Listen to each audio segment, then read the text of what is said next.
Hello, I hope you're having a fantastic day today. Today we'll be looking at all the different card versions that are present in the Lord of the Rings Tales of Middle-earth expansion. Now this new exciting expansion, just like many before it, has brought many and new and interesting card versions, some of which have had the whole world of the Magic the Gathering in a buzz. The cards that come in different versions are mechanically the same cards, only the art, borders, and foilings actually change, therefore the changes are only cosmetic. Now in this guide we'll be explaining to you how each version differs from the normal one, where you can specifically find each version, and how rare some of them are. Throughout this guide we'll be referencing collectors, set, and draft booster packs, and other sealed products, so we'll leave links to their specific video guides in the descriptions below, just in case you want to find out more about them. Now this set contains the following card versions. First off, you have full art map lands, then you have showcase ring cards, then you get 9 different Nazguls, the Soul Ring versions and the serialized cards, the One Ring serialized, Borderless scene cards, Realms and Relics cards, alternate art cards, extended art cards, and normal art cards. So, without further ado, let's dive into all of these versions. Full art map lands are inspired by the original art of the Lord of the Rings books, the one that can be found at the beginning of each book. The art spans the whole card, top to bottom, left to right, hence the name of full art, and these are 2 different arts per land type, making it a grand total of 10 unique art lands. They can be found in foil in collector's packs, and foil and non-foil in set booster packs, and in non-foil in draft booster packs. Showcase ring cards are the new special version of the set, showcasing the story's main characters either being tempted by the power of the One Ring or when they encounter challenging tasks at critical moments of their journey. Showcase treatments were introduced with Throne of Eldraine and have continued for each set since then, with each set having a unique and characteristic art representing the theme of the expansion, either on the border or the art of the card, or both. Now these cards can be found in collectors, set, and draft boosters. The uncommon Nazgul cards feature 1 of 9 different arts in the normal frame for the Nazgul card. These are just different arts applied to the same card, and they represent the 9 rates of the Ring of Power from the main story. This can be found at any uncommon slot in the collectors, set, and draft boosters, and the collectors also have an extra 2 slots where you can also find them. See our collector's guide for more info.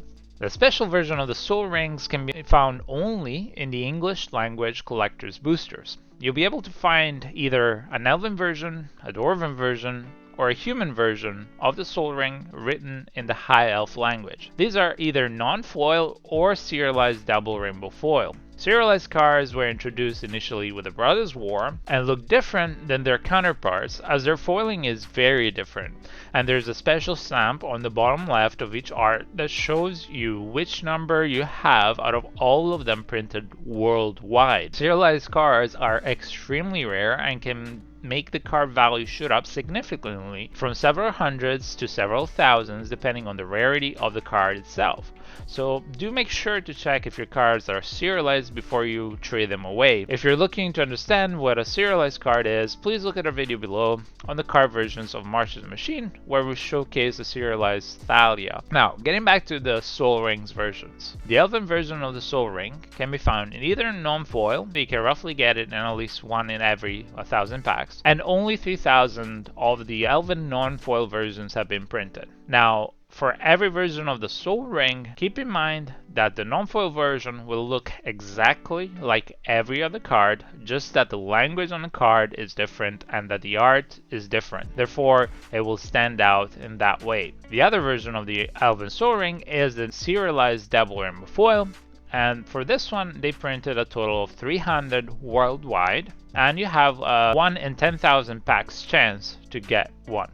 The Dwarven version of the Soul Ring is also found in either non-foil or serialized double rainbow foil. Now the non-foil version appears in 1 in at least 400 packs, and only 7,000 have been printed worldwide, and the serialized double rainbow foil version has been printed to a maximum of 700 cards worldwide, and there's a 1 in 4,000 packs chance to get it. The human version of the Soul Ring, which is a bit more common than the other two, can be found in 1 in every 333 packs, and only 9,000 cards of the non-human versions have been printed worldwide. And the serialized double rainbow foil version of the human Soul Ring can be found in a total of 900 cards worldwide, and it's less than 1 in 3,333 packs, basically. Now, these cards will appear in the fourth card starting from the front when you're opening a collector's booster pack, and it will replace one of the commons starting from the front. So make sure to keep an eye out on that slot. Now, moving on to the rarest card of the whole set, which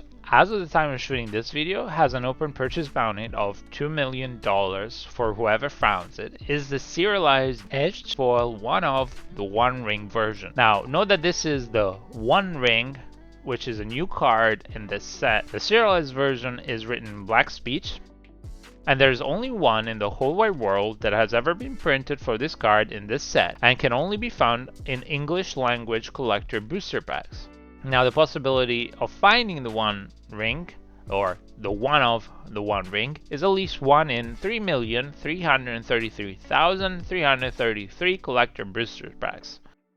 Borderless scene cards are a new addition to Magic the Gathering, as a series of separate borderless card versions that, when put together, they represent an iconic scene from the Lord of the Rings books. Now, it's important to note that some of these scene cards can only be found in pre-release packs or in bundles. And for those ones, they're going to be non-foil in the specific slot in collector boosters and foil only in their respective original products. Please note that there is a notable distinction between extended art cards and borderless alternate art cards.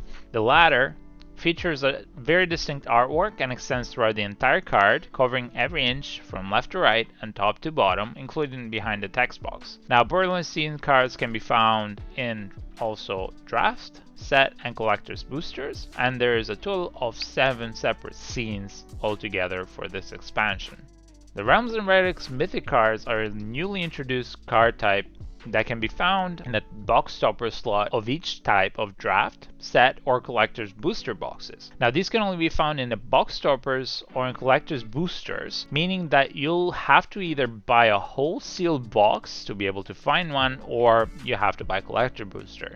Now, these cards are older Magic the Gathering cards, which are reimagined with a beautifully themed art of the Lord of the Rings, and they have two names: one, the rename with the Lord of the Rings theme, and the original name right underneath it. They are lands or artifacts that were previously printed and they are renamed to reflect the majestic and historic places within Tolkien's lore depicted on them. There's a total of 30 Realms and Relic cards, and they've all been reprinted with the same rarity, which is mythics. This means that you'll be able to find a Bajuka Bog or a Great Henge in the same rarity and chances. There is also a new treatment applied to some of these Realms and Relics mythic cards, and this is the Surge Foil treatment. This treatment was originally applied to the Surge Foil Warhammer 40,000 decks, and now Realms and Relic cards can also be found to have this foil version, but only in collector's boosters and only in a very specific slot. In this slot, the chances of getting a foil card that's surged is 1 in every 124 collector packs, so this is one of the other chase cards to be found in collector's boosters. Moving on, there are alternate art cards, which are divided in different types in this set. First, you have borderless versions of specific cards, but with new art, which in this set are the 7 legendary lands. Then you have the buy box promo, which is the Trailblazers boots, but with the Realms and Relics style, named as the Lorien Brooch. This card can only be found as the buy box promo and is not part of the main set. Lastly, there are 2 cards, Gandalf the White and Saruman of Many Colors, that have alternate promo versions. Now, Gandalf will be given to Pro Tour participants in MTG events, while Saruman will be part of the in-store championship winner package. Moving on, we have the extended art rares or mythic rare cards from the main set, commander cards, or Jumpstart cards. These are a total of 61 cards. Since the release of Throne of Eldraine, extended art have been a consistent feature in collector boosters, and these cards feature an extension of the usual artwork which only stretches from left to right and eliminates the border of the card. Now do note that these are different than the borderless one, as we've previously stated. Moving on to the last type of card that you can find is the full-sized art cards. These have been present since the first set boosters, and it takes the full art of a selected number of cards in the set and highlights it. Now these cards are not playable as they only contain the art itself and even have different backs from a normal card, but they are more of a collector's item. So some of them can be sometimes worth something, while most of them aren't really worth much other than just the beautiful art that's on them. These art cards can be found in set boosters, one in every set booster, and 1 in 10 packs will also have a full stamp version with the signature of the artist of the art card on top of the card. So this was it for our guide. We hope to see you next time, and we hope that you've enjoyed our video. Make sure to like, thumbs up, and sub to the channel. It does help us a lot. We'll be making more guides and unboxing more products in the future, so stay tuned to the channel. Until then, be good, be kind, and we'll see you in the next one. Bye!